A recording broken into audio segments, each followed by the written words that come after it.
pinapasugod sila, nag-grocery. Courtesy of Marnie, so we have soup. I'm going to cook carbonara.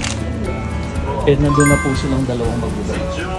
Marnie and Tony. Hi! Hi! Uy! Uy!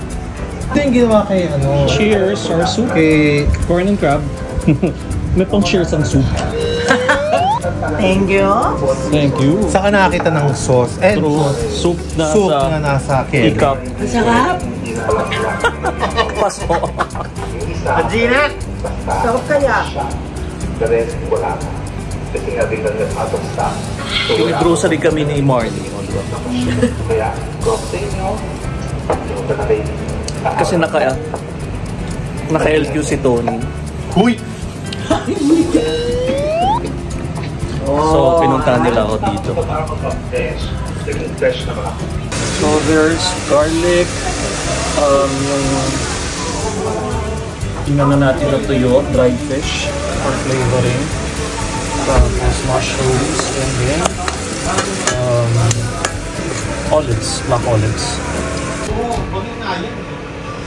Ito na, boiling na yung noodles. Ito yung ating sauce. Nanood sila ng vlog. 2020, pandemic.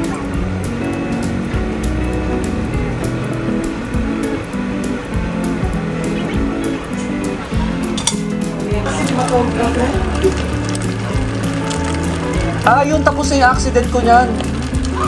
Kaya pala mabagal lang ako mag-ano. Oo, ayan no. Kaya mabagal ako maglakad.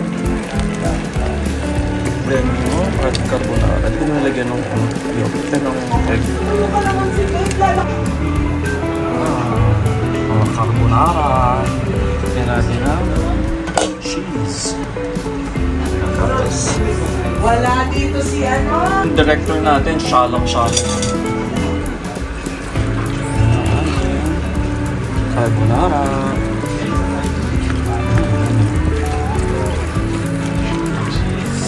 Sweet. It's ready. Usap mo ba? Oh, wait lang. Sarap lumasa yung tuyo. Ano to? 20... Welcome to my sofa. 20 na. Fruits. Dapat ikaw sumagot kasi ikaw may picture eh. Kasi, dessert time. Hindi pa niya naubos yung kanya. ang dami Kaubos na kami, hindi. Pare-pareho lang tayo ng serving. Tiga 100 grams lang yan. Sukat ko yan. Yes.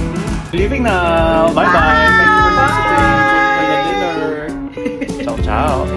Ciao. Good morning. This is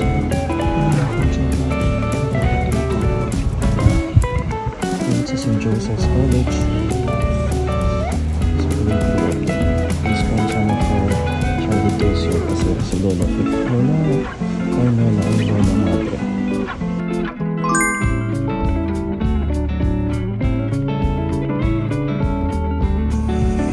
Kakauwi ko lang. So yung aftermath ng typhoon tsaka bagat. Nalinis ko na tong garahe tsaka itong part na to. Pero kasi yung water subside na from there. So dito na lang sa sakit. And baha po all over. Kasi na yan hanggang sakit. Hanggang sa may highway palabas. Hindi lang yung katabi ng village. So just the same as last year. Hopefully mas mabilis bumaba ako. Pero dito tumaas din yung marker pero bumaba na siya. So yun pa. Dami linisin. May mga bangka dito. Ayan o. Laki ng bangka. Biyaya ng mga pagkain nila.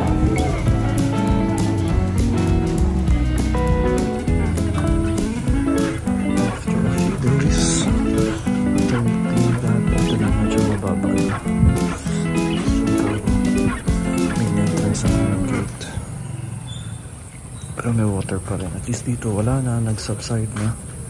So cleaning time. Siguro kakat ko na itong isang talunsay na nabuwal pa siya.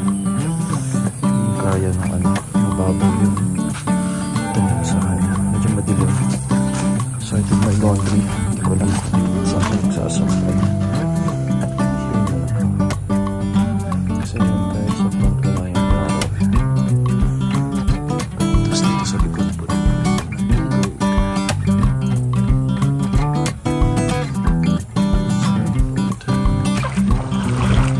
Baka pa rin kaya ng boto dun sa ibang parts kasi mas malaga na yung pagdating. So, hindi pa makasugod yung mga sasakyan. Ano natin na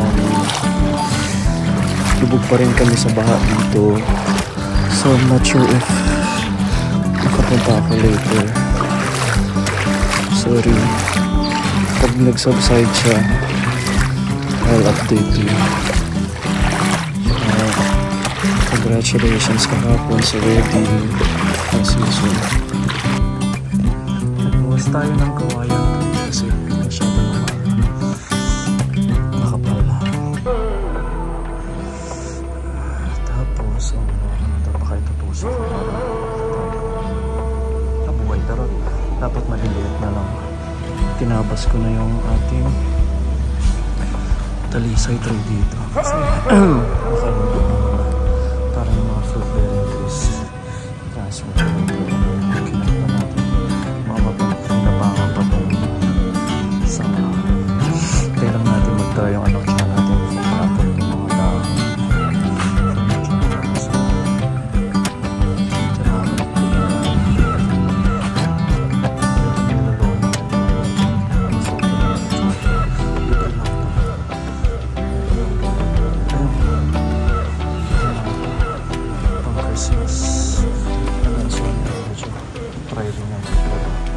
Ito yung napulot natin. Yung kangkong, meron na siya dahon. Ginagamit natin kasi yung yung seed lang na ginawa natin from there. Tsaka marong natin sa pot na baka malulog na dyan. Tinigil ko na yung arrow roots. Tapos yung napulot natin. Yung seed lang. Yung palong kamilita. Hindi ko lang alam kung yung kaila dyan nila tsaka la-Edgar na buhay. Kaya nga pinasa ko pa ulit yung kawayan kasi masyado ng malago para hindi mahirapan madali masyado. May water pa rin. Harvest tayo ng itong sinigang. Yan natin ng malunggay. First harvest.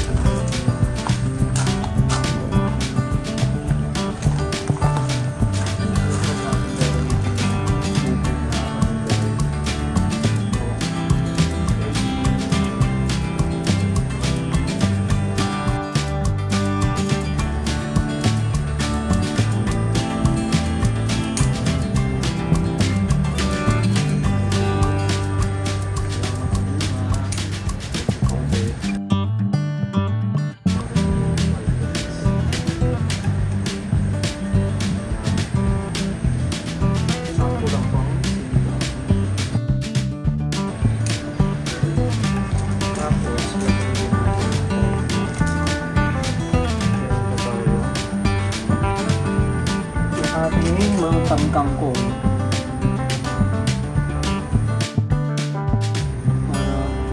first harvest din natin dito sa kangkong natin.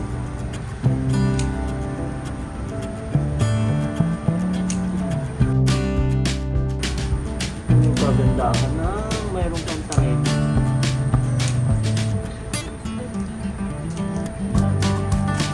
Kung na tayo may malunggay kaya maganda yun.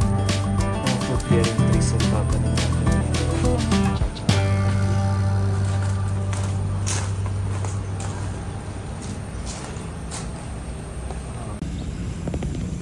Parang pero bumaba na from the cave. Walang pamparado yung mga drainage.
Wow, ganda.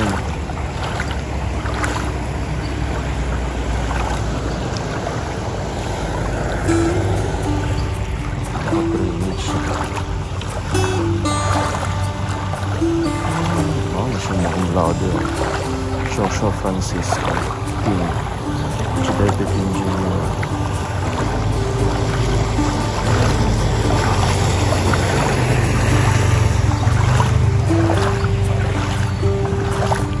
Aso. Aso mo siya. Grabe. Talaga nakagato dito.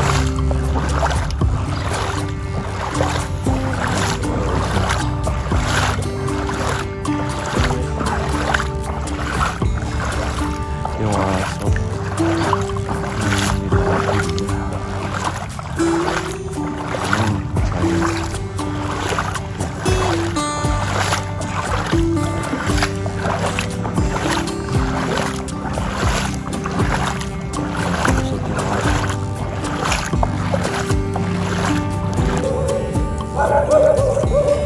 Basahan ko na